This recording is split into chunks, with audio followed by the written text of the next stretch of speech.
So, good afternoon. Ginawa ko itong Excel spreadsheet nito para matulungan ang karamihan sa mga aircon, installer at contractor na mapabilis ang paggawa nila ng quotation. Dito, kailangan mo lang ipasok yung lapad at haba ng kwarto. Automatically, siya na magko-compute ng area pati na yung capacity ng aircon. Kailangan mo lang din i-indicate dito kung anong pangalan sa isang kwarto ilalagay yung aircon, anong brand, anong type ng aircon, at inverter kung non-inverter. Automatically lahat yun didiretso na dito.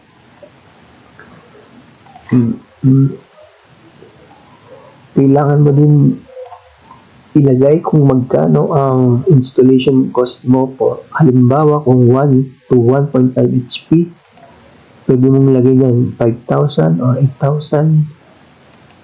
At syempre, habang tumataas ang capacity, tumataas din ang installation cost. Kaya, didepende sa yan.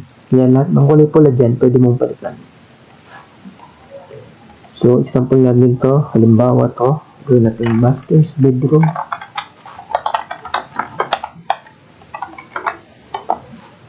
Pangalawa, gawin natin guest room. Yung pangatlo, gawin natin kids room. Pang-apat, gawin natin kitchen. Yung the rest, gawin natin room 1.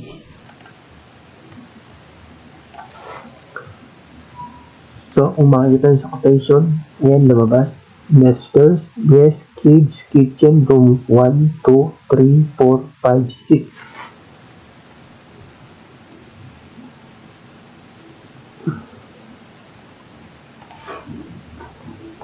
So, karamihan dito sa aircon makikita nyo, ang installation cost ay 7,800 kasi na-compute na yun as 1 HP dahil ang area niya ay napakaliit. Pero kung lalakihan natin ang area nito, halimbawa itong sa masters, gawin natin 5 by 5. Automatically, nag-update siya ng 9.3. Nag-fall siya sa capacity na 2 hanggang 2.5 HP, kaya naging 9.3 yun. Kino-compute niya rin ng 12% VAT at automatically yung total niya. So, ipagpatuloy lang natin. Gawin natin guest room 4x4 meters ang kids room. Gawin natin 3x3 ang kitchen. Gawin natin 4x5. Lahat ng ibang room, gawin natin 4 lahat by 3. So, kung makikita nyo, may total na siya.